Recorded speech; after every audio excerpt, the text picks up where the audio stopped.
The following program is a color feature presentation on the Hughes Sports Network. Bring it in, baby! Come on, Bobby, hit somebody! Hurry! Come on, let's go! Get on,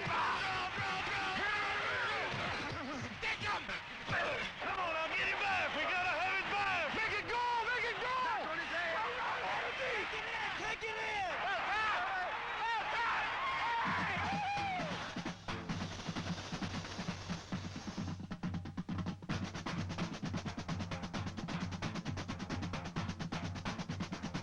This Week in Pro Football is brought to you by Hager, the Slacks people. We make everybody look good. And by the 1972 Buick, something to believe in.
Last week, the Chicago Bears traveled to Detroit, and at times it looked like the kind of game to which fans of the NFC Central have grown accustomed.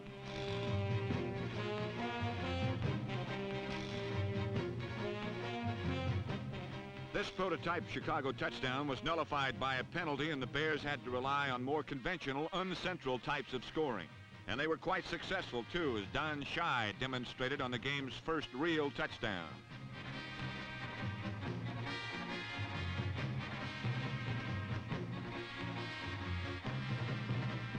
Early in the second quarter, cannon-armed lefty Bobby Douglas, in his first start of the season, found wide receiver George Farmer flying down the sideline, and the Bears had their second touchdown.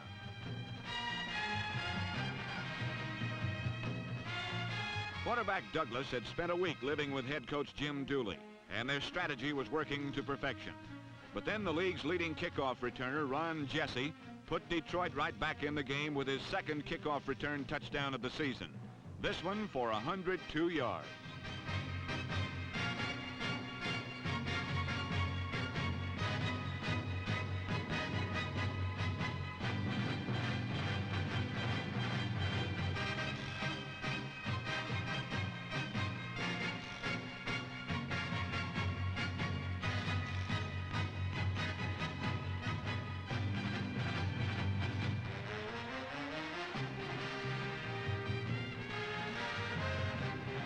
Thus inspired, the NFC's leading passer, Greg Landry, fired to Larry Walton in the end zone, and the Lions took the lead 20-14.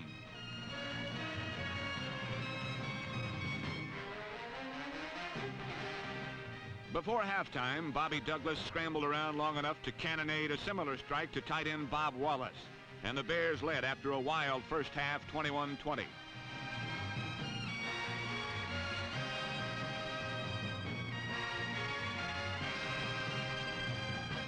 At the end of the third quarter came one of the game's biggest plays.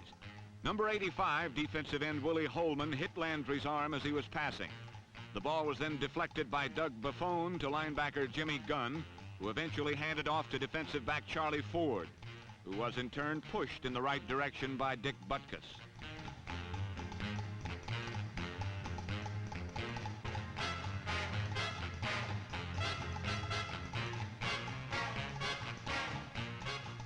In the fourth quarter, the Bears again moved the ball effectively. On one play, Cyril Pender rolled up 38 yards.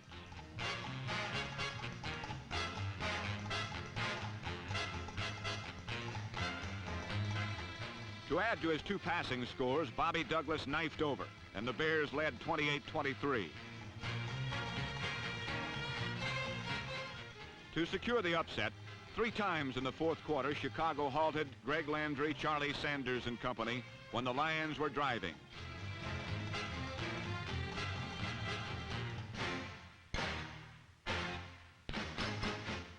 The Bears had beaten the Lions for the first time in 7 tries, and with a 4-2 record were tied for second with Detroit, 1 game behind Minnesota. The Lions had lost their 4-game winning streak and their share of first place. But after the game, all of this suddenly seemed insignificant with the shocking news that the Lions had also lost their teammate, Chuck Hughes, who died of a heart attack an hour after the game.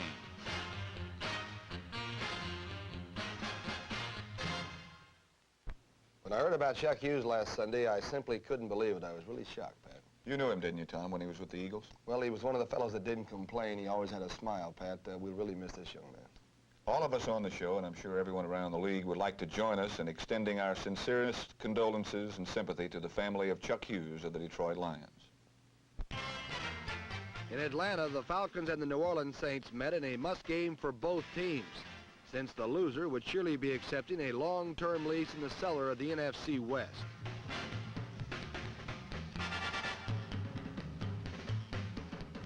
Number 87, Claude Humphrey, and the fearsome Falcons shut off the Saints' offense. After their heroics against Dallas, Archie and Veronica and the gang were punchless. Archie Manning could manage only 12 completions in 30 tries, and 2 were intercepted.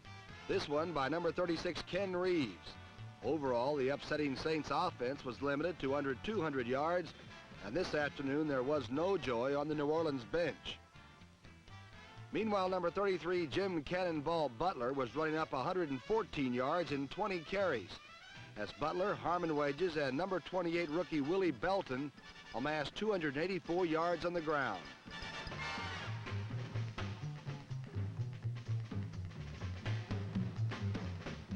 The Falcons' running game produced 2 touchdowns as substitute quarterback Dick Shiner went 4 yards on a keep for the first, and then rookie Willie Belton ticked off a slick 13-yard run for the last.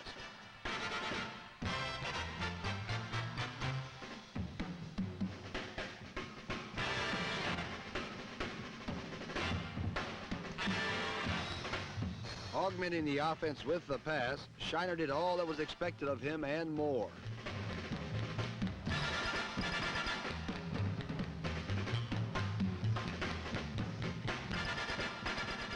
Including 2 conventionally thrown touchdown passes.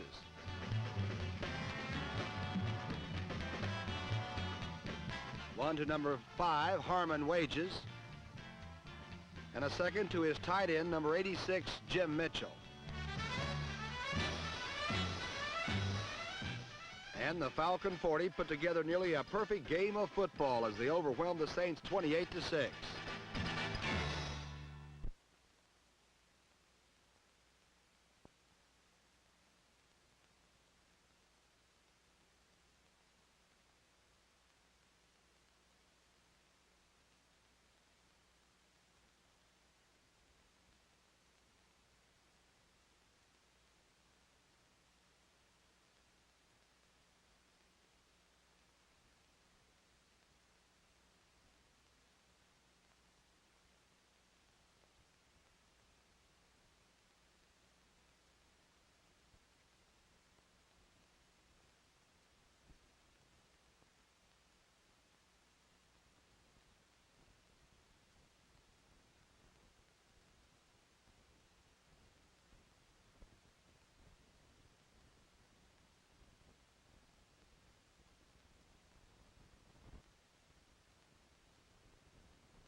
In the AFC East, the New York Jets just can't seem to get rolling without their injured quarterback Joe Namath, while the improving Miami Dolphins continue to present a serious title threat to the Baltimore Colts. In rainy Shea Stadium, the Miami Dolphins met the New York Jets, who are simply trying to hang on in their division until injured Joe Namath returns. Number 15, Bob Davis, has become New York's interim quarterback. He fired 2 touchdown passes against Miami, but for the most part, the Dolphins stole the show. Alert defensive play like this theft by number 40, Dick Anderson, gave Miami several good scoring opportunities, and the powerful Dolphin offense racked up the points. Miami's bull-like runners, Jim Kick and number 39, Larry Zonka, each ran for over 100 yards. The rainy weather somewhat handicapped Bob Greasy's passing, but his second quarter shot to Paul Warfield gave Miami a 10-7 halftime lead.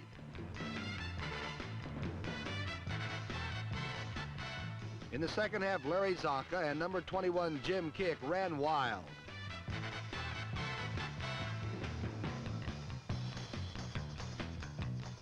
Kick is a big, versatile running back from Wyoming, who last year ranked among the AFC's top 10 in both receiving and running.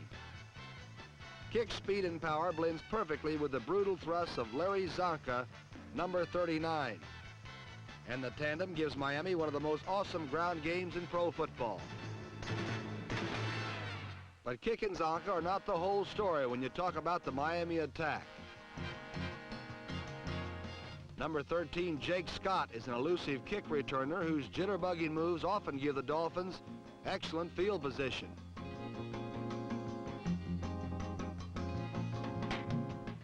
When Miami is on the move, an opponent has to be ready for almost anything, and the Dolphins often confuse their adversaries with tricky reverses, with number 42, Paul Warfield, on the carrying end.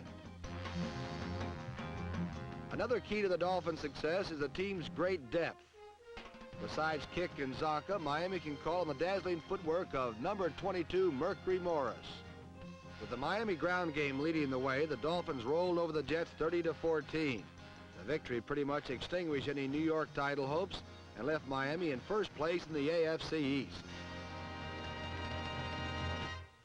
Last week in San Diego, a pro football rarity occurred as the Chargers and Buffalo Bills played a Saturday night game. Yes, Pat. It was a battle of the cellar dwellers. The Chargers are last and lost in the AFC West, meeting the Bills, who are last and lost in the AFC East. It was homecoming night in San Diego as former San Diego State stars Dennis Shaw and Haven Moses returned home.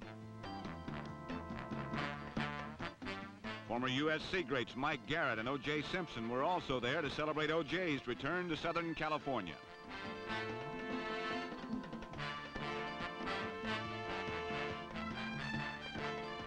Shaw, number 16, and Moses, number 25, must have had the jitters in front of the hometown crowd, as the Buffalo passing attack was anemic all night.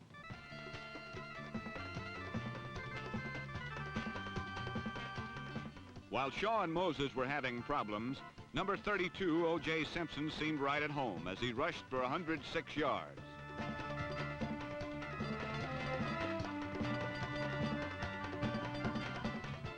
O.J. is a great individual runner, but has had to do it all himself in Buffalo as the Bills' line is not noted for its blocking prowess. Simpson picked up all of his yardage between the goal lines as the only Buffalo score came on a field goal. Another USC great and former Heisman Trophy winner, number 20, Mike Garrett of San Diego, also had a brilliant night as he blazed for 94 yards. In the third quarter, Garrett rifled a halfback pass to number 27, Gary Garrison, that set up a field goal, giving San Diego a 13-3 lead.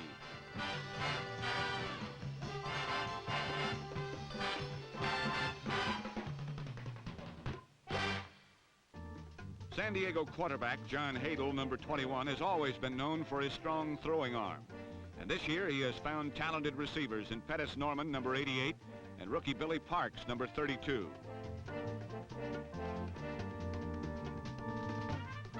Parks entered the game tied for the receiving lead in pro football. And against Buffalo, he hauled in 2 touchdown passes from Hadel.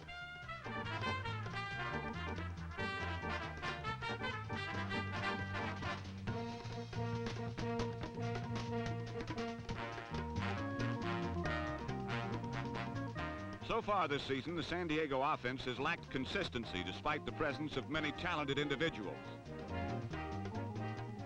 One of the most gifted is newcomer Jerry Levias, number 25, who sprinted 68 yards with a missed field goal.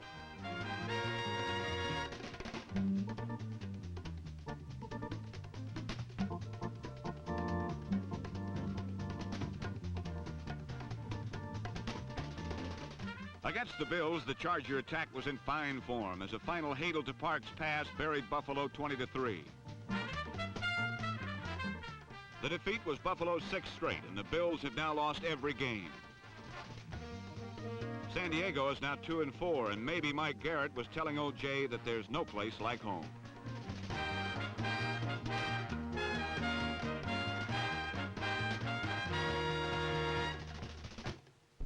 We'll have more exciting action on This Week in Pro Football right after this brief message.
For the New England Patriots, the Dallas Cowboys' new Pleasure Palace became a house of usher, full of familiar horrors and old ghosts from their football past. And Dallas, Texas Stadium became pro football's newest home, and 65,000 Texans came to see if their Cowboys could correct their erratic path to a championship. Dallas stood 2 games behind the Redskins, and a loss today against the New England Patriots would drown a season that began with bright promise.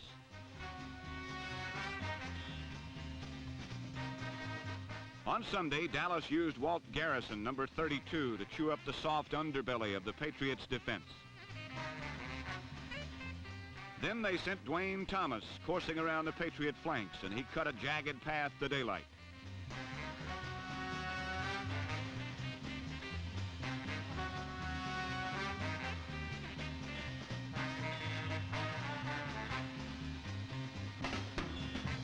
While Thomas' 56-yard touchdown provided the impetus, Roger Staubach, number 12, might have won a permanent job today and jumped off Tom Landry's merry-go-round at quarterback.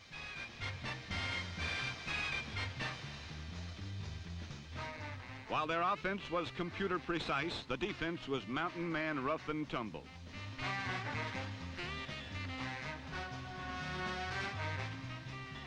The Doomsday defense punctured Jim Plunkett's protective pocket, and in a foot race, he was no match for the mountain men. 13 years in the NFL have hardened linebacker Chuck Howley's body, but they have also softened his hands, and a turnover makes him run on rookie legs.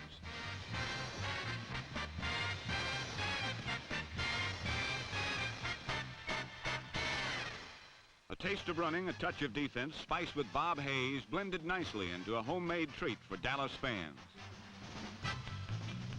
Hayes' first touchdown was a tribute to his speed. His second showcased his surprisingly soft hands and turned the game into a laugher for the Cowboys.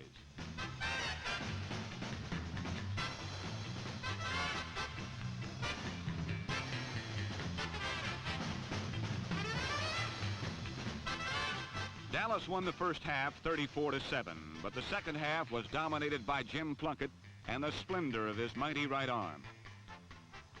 The rookie general threw for 2 scores. The first came on a conventional bomb to Rabbit Bataha. On the second, Plunkett used just his wrist to flick a bullet to Tom Beer in the end zone.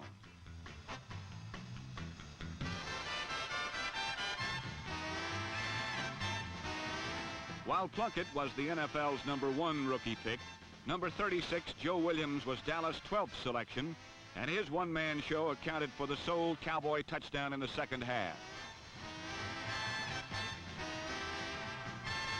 The 44-21 victory not only was a nice initiation for Texas Stadium, but it left the Cowboys only one game off the pace in the NFC's Eastern Division.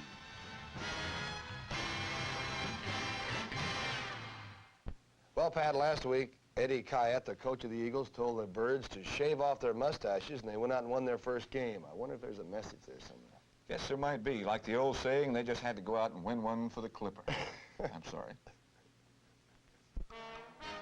Although the Mustache Manifesto was obeyed by the Eagle players, the Philadelphia fans remained defiant.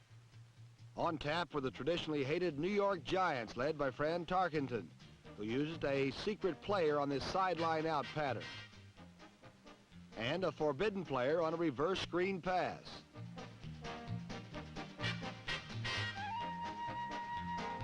All in all, it was not the frantic one's day. When conventional methods failed, Fran improvised the best he could. However, the other Giants did not have the knack for the ad-lib, as 5 fumbles condemned New York to their 4th loss.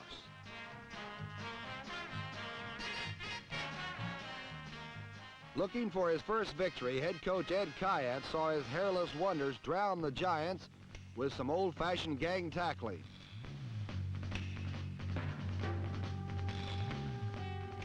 From the left side came rookie defensive end Richard Harris, a 265-pound Hulk who does the 40 in an incredible time of 4.7.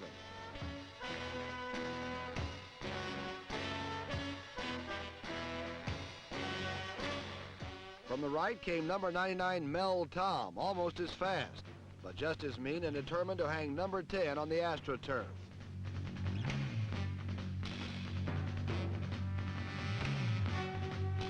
On offense, the Eagles' prime weapon was a stumpy setback Albert Davis, a rookie whose legs seemed rooted in the ground with his body defying the laws of gravity.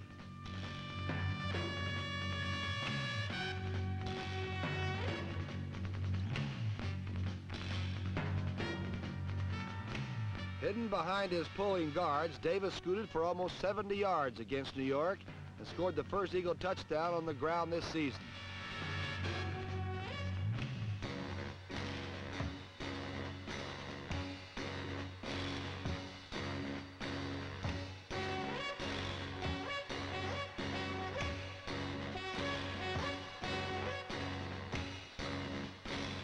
The closest either team came to a score through the air came when Harold Jackson, number 29, failed to keep both feet in bounds.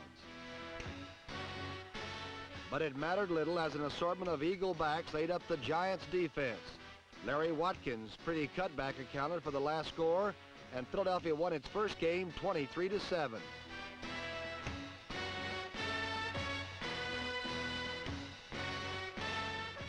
For the Barbers of America, it was truly a victory for the Birds.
We'll be right back to This Week in Pro Football following station identification. This is the Hughes Sports Network.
In the second half of our show, we'll take a look at the AFC Central, where Pittsburgh came through in the fourth quarter to close within one game of first-place Cleveland. Pat, we'll also take a look at the NFC West, where Tommy Prothro's Rams continue to hold a slim half-game lead over Dick Nolan's 49ers.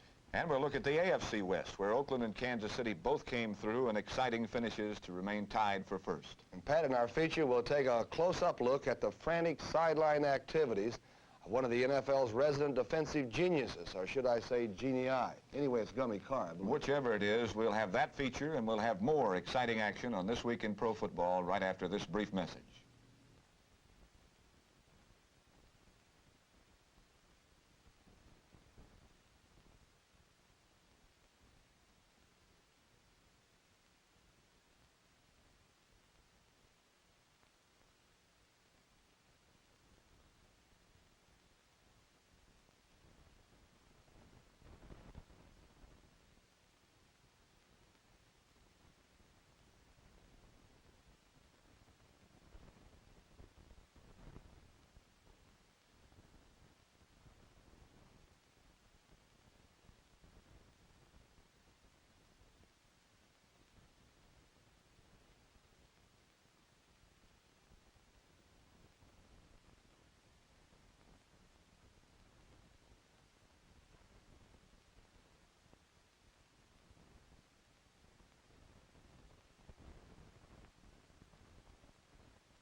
Well, as we saw a few minutes ago, the Philadelphia Eagles defense has been looking very respectable lately, and the brains behind that defense belong to a former teammate of mine. I didn't realize he was such a genius then, back on that 60 Eagle championship team, but I guess he is. I was the right cornerback and he was the left, and we weren't the fastest pair in the league. In fact, we might have been the slowest, but we knew how to hold and retard the receiver and keep him from getting downfield. Let's take a look at it. The man on the sidelines is Jimmy Carr, an assistant coach for the Philadelphia Eagles. Besides being an invaluable aide to the head coach, Carr is a specialist, for he designs and directs the intricate defenses of professional football. You look at me now, see? And I'll just do this, see? Now, when I want something else, I'll never shake my head. In other words, I'll be like this. Adrian, did the end block down, did he pinch or not? Big down!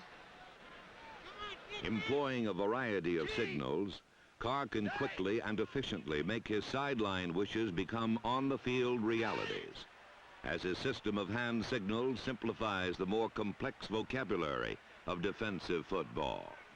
It was a automatic zone with a change. We got an over-under regular zebra. Let's go!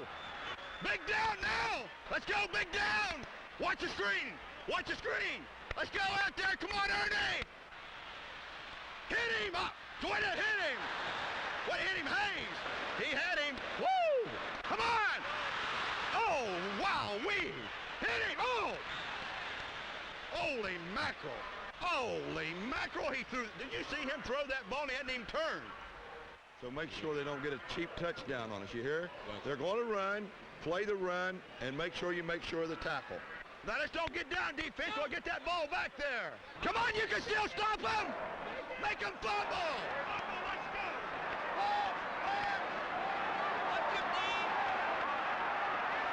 Oh, God! How can they do that on an over and under tight inside? Adrian went outside Adrian again. Well, either Max got to make the tackle or somebody's getting through on him. The center might be getting through on him. Now, his defense has been penetrated, and like a computer, Carr has but a few brief moments to analyze and adjust his defense before the players take the field again.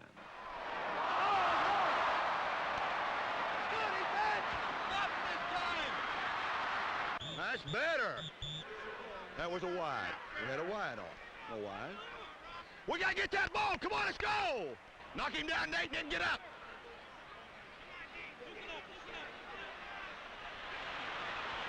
Get him! Kill him! Get him! Get him! Get him! Get him!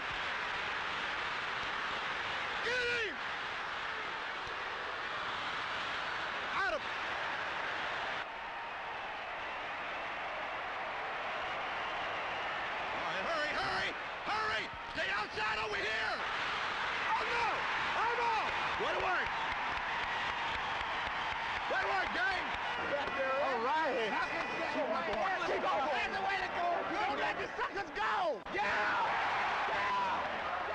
Despite enthusiasm, the Eagles couldn't maintain momentum, and as victory slipped away, their coach battled another opponent, the officials. Watch their elbows when they're heading down there. Was it the captain that called?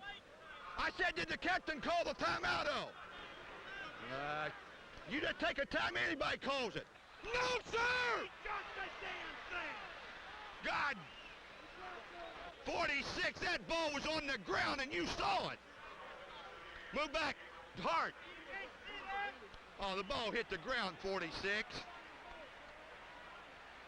46, that ball was on the ground and you saw it. That 46 gave him that ball. 46 gave him the ball over there a while ago. Gave him that ball. You know that, Jerry? Number 46 gave him that ball.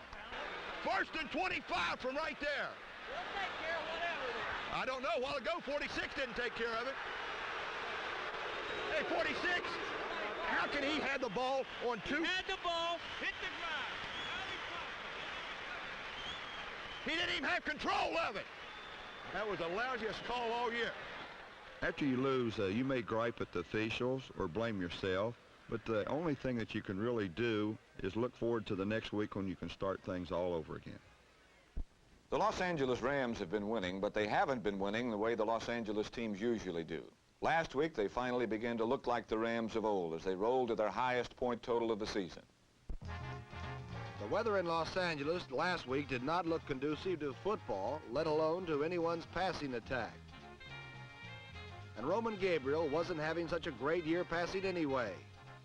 But before game time, the weather cleared and Roman became a rainbow maker. On the first play from scrimmage, Green Bay's Scott Hunter was intercepted by number 42, Dave Elmendorf, who began an equation which throughout the afternoon consisted of a Packer miscue leading to a Rams score.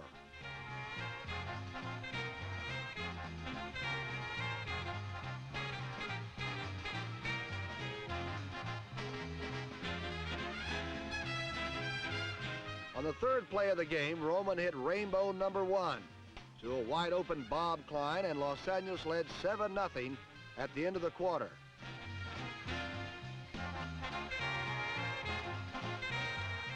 In the second period, each team had 2 field goals, which were the product of plays like this 73-yard return by Travis Williams.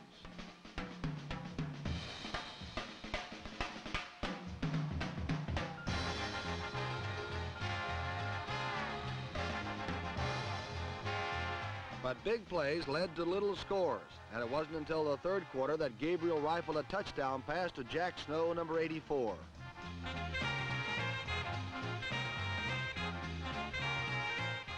And then the old equation proved itself again. Number 86, Marlon McKeever, intercepted.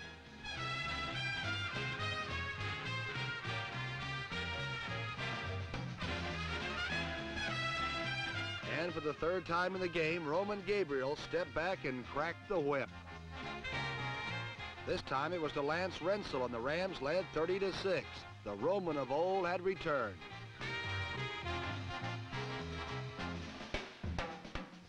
Zeke Bratkowski to number 85, John Spillis, accounted for the only Packer touchdown, but it was a meaningless score.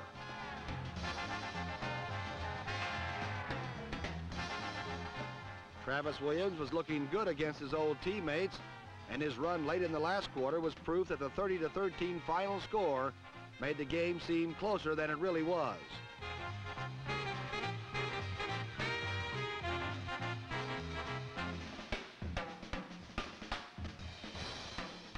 Last week, the Rams looked scrappier than ever in their win over the Packers, and they've returned to top form just in time, because over the next 7 weeks, they play the toughest schedule in the NFL.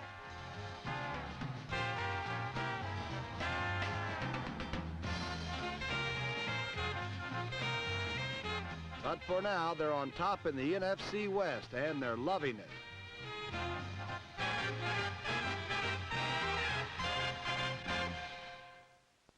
You really have to give Tommy Prothro credit because almost everybody thought the Rams would just be a so-so team this year, and here they are in first place. That's for sure, Pat. And even though the preseason favorites, the 49ers, have been making some unexpected mistakes, last week the St. Louis Cardinals made even more. At Busch Stadium, St. Louis, the 49ers had taken a 3-0 second quarter lead on a Bruce Gossett field goal. The ensuing kickoff fell into the hands of Mel Gray, number 85.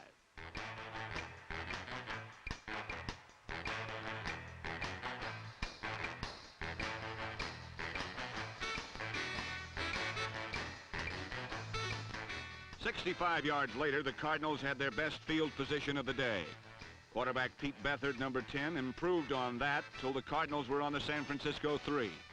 With third down, he called the perfect play, a rollout pass to halfback MacArthur Lane, number 36.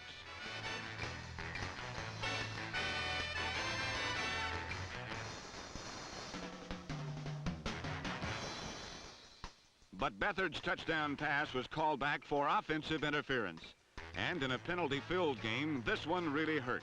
Because on the next play, number 86, Cedric Hardman, knocked the ball loose for teammate Tommy Hart, number 53. Hart, who had a play like this called back last year, wasted no time in getting to the end zone, and San Francisco led 10-0 instead of trailing 7-3.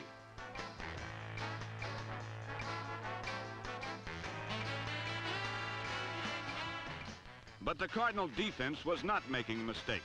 And after holding the 49ers on the next series, Beathard moved the Cardinals 61 yards in one play on a pass to tight end Jackie Smith, number 81. The touchdown moved the Cardinals to within 3 points at 10-7.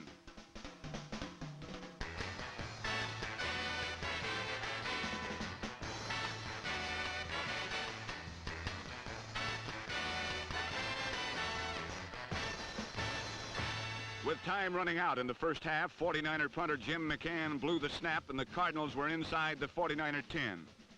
But they gambled for the touchdown instead of the field goal on fourth down and lost. And from then on, it was all San Francisco. While the 49ers suffered a club record 168 yards in penalties, they had number 82, Ted Kowalik, to get them out of trouble. And his clutch plays helped set up 4 Bruce Gossett field goals. The Cardinals made it close again in the fourth quarter on a Beathard pass to John Gilliam, number 44.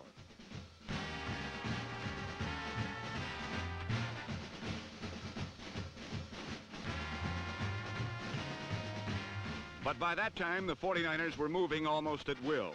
And on the very next possession, John Brody found number 88, Dick Witcher, for 50 yards of breathing room. San Francisco had won 3 in a row.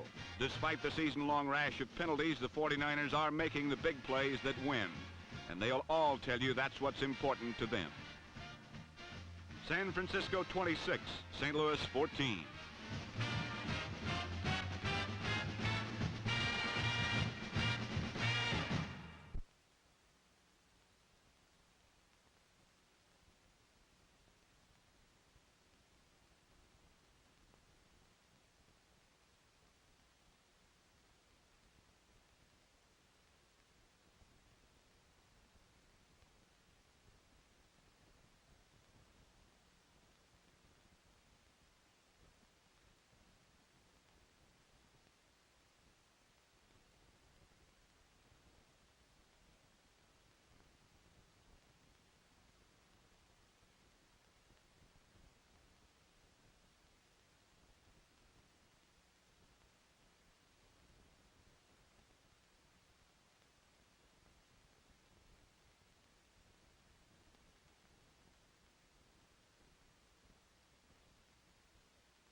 Last week in Cleveland, the Browns met the Denver Broncos for the first time. and the unheralded and generally unsuccessful Broncos handed the Browns their first shutout since 1950, their first year in the NFL.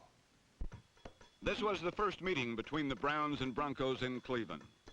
Playing for a team like Denver presents certain psychological confrontations for the players, as week after week they play well enough to win, but do not. Denver is talented, and they know it.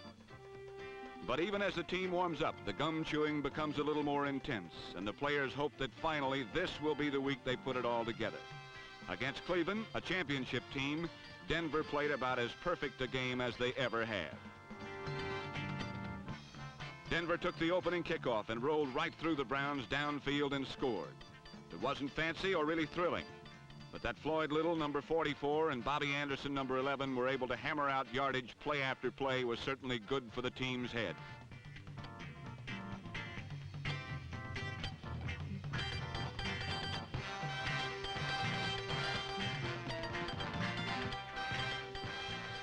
Don Horn's pass to Billy Masters made it 7-0. Although favorites are often scored upon first only to come back and crush upset attempts, Denver kept pouring it on.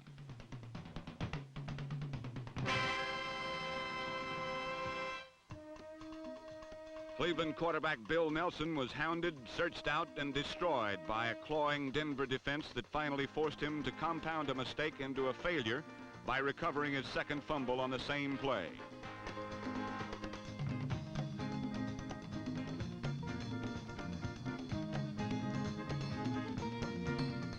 What was impressive about Denver were the 280 yards in rushing.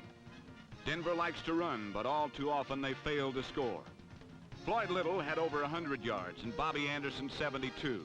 6 on his touchdown run, and for a change, Denver could look across the football field and see the other guy chewing his gum in a way the Broncos were all too accustomed. If the offense was impressive, the defense was fanatic. Cleveland has scored in every game it has played since 1950 until last Sunday. Number 52, Fred Forsberg, chugged his way into the end zone with a Bill Nelson pass, making the score 24-0 at the half. The handwriting was pretty well on the wall.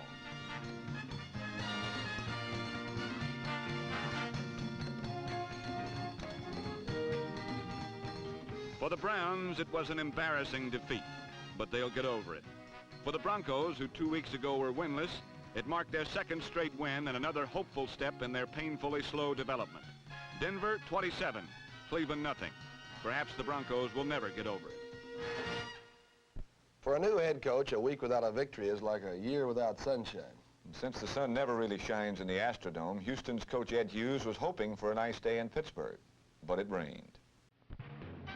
Standing in a gloom in Pittsburgh, winless head coach Ed Hughes might have felt like herd animals grazing on tartan turf. Perhaps he thought of lambs in the slaughter, or did he wonder simply which were the lambs and who were the goats? Whatever he thought, his Houston Oilers came out looking like winners for the first time this year.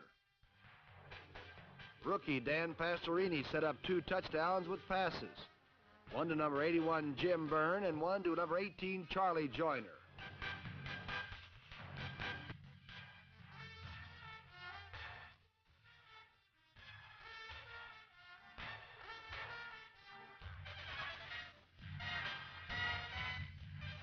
Steeler quarterback number 12, Terry Bradshaw, scrambled to keep Pittsburgh in the game.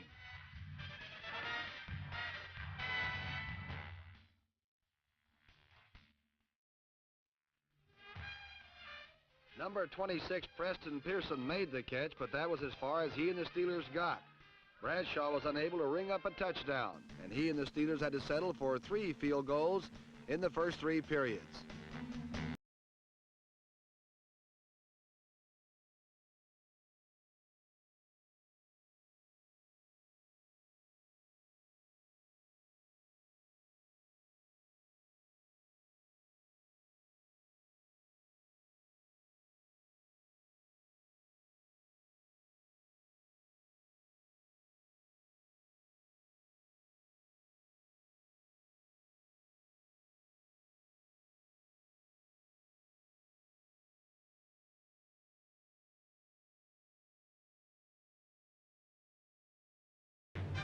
But Pittsburgh plays defense too. Witness number 75, Mean Joe Green. And by the start of the fourth period, the score stood 13-9 for the Oilers. It was then that Bradshaw rallied his team, and behind the Steelers' strong arm, Pittsburgh began to move.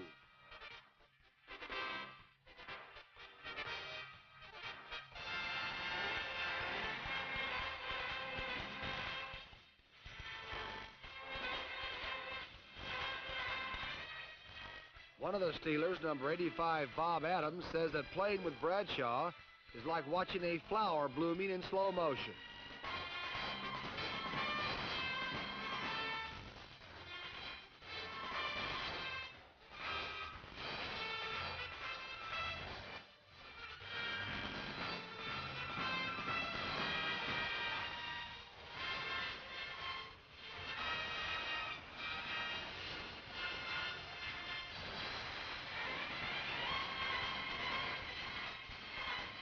And on this day, though some of his methods may have been suspect, Bradshaw came out smelling like a rose.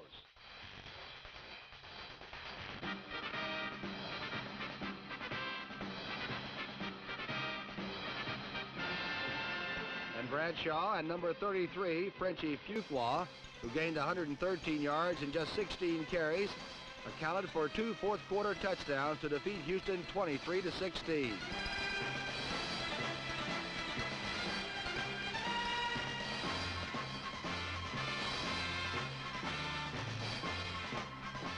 All that bloomin' flower power and those sheep and goats grazing on tartan turf in Three River Stadium left Houston's winless coach Ed Hughes with pause for still greater wonderment.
Last week, the Oakland Raiders had quite a scare thrown into them when confronted by a hungry Bengal tiger. In fact, they almost needed a miracle to pull them out of trouble. Now, who does that bring to mind? For 4 consecutive weeks, the Oakland Raiders had been winners, and last week against Cincinnati, they were right on again. Obeying all signs, the Raiders, led by Darryl LaMonica to Raymond Chester, opened up a first-half lead of 17-0.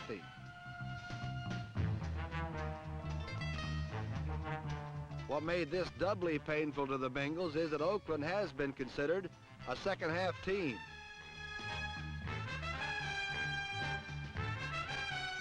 But in the second half, it was the Bengal that roared as Kenny Anderson flipped to Essex Johnson, who blazed in to make the score 17-7.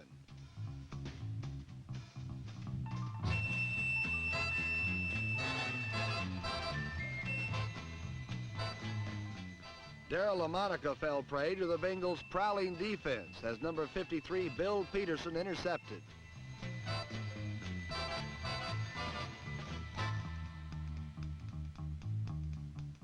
Then Kenny Anderson made it a new ball game as he rolled right to tie the score at 17-all.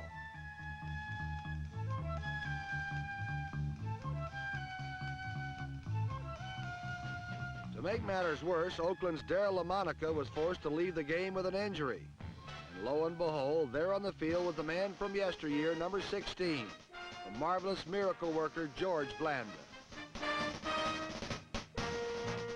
And right away, it was the 44-year-old George to number 44, Marv Hubbard, and Oakland led 24-17.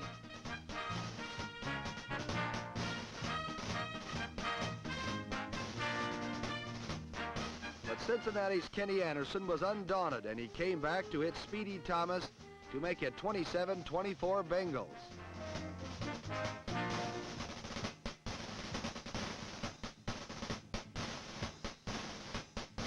But in the end, there was no stopping the magician of the minute as he drove his team goalward. All the way, it was George Blanda in command, rolling over the Bengals, but more important, fighting off the one enemy that seems unable to touch him, the clock.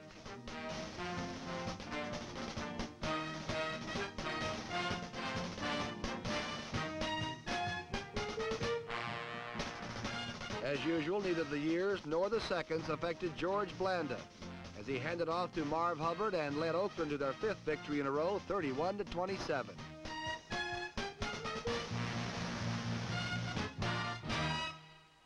Well, old George did it again, didn't he? George Blanda's something else. He makes us all feel good, doesn't he? George Allen, though, found a tough band of warriors waiting for his undefeated Redskins out in Kansas City. Well, both the Chiefs and the Raiders look pretty strong. They're both 5-1, and of course, this week they meet for first place. Let's see, I believe you sneaked up on me last week. We're both 8-7, huh? I don't know how we worked that, but let's keep it that way. Okay, at least we're above 500. Right. Pat, Kansas City, you worked the game last week when they won over the Redskins. I saw Oakland beat the Eagles the week before. What about this big battle? Well, I think you have to be impressed with the way Kansas City didn't lose their poise against the Redskins last week. They were behind 17-6 at one point, but they hung in there, and after the half, they got their passing game going. Anytime you got a man who's capable of making a big play like Otis Taylor, who was just spectacular last week against the Washington Redskins, I think you got a pretty good shot. They're a very big team, as you know, so in spite of the fact that it's in Oakland, I'll take Kansas City. That is, if you want the Raiders. I'll go with the Raiders because I think they'll play the first half like they've been playing the second half. I think they'll win. And, of course, Los Angeles entertaining the Miami Dolphins. What about Kick and Zonka? Well, I know you've been tremendously impressed by that Miami team. The Rams also have got a team that's playing very good defense. They've got good running backs, too. I'll go with Los Angeles. All right, now I'll go with Don Shula making a big visit to the West Coast. At any rate, we'll be back next week to show you what happens. I'm Pat Summerall. And I'm Tom Brookshire, and we'll see you next week. Promotional consideration for ground transportation provided by Budget Rent-A-Car, who rents the Buick Opal and other fine cars. This Week in Pro Football has been brought to you by the 1972 Buick, something to believe in. And by Hager, the Slacks people. We make everybody look good.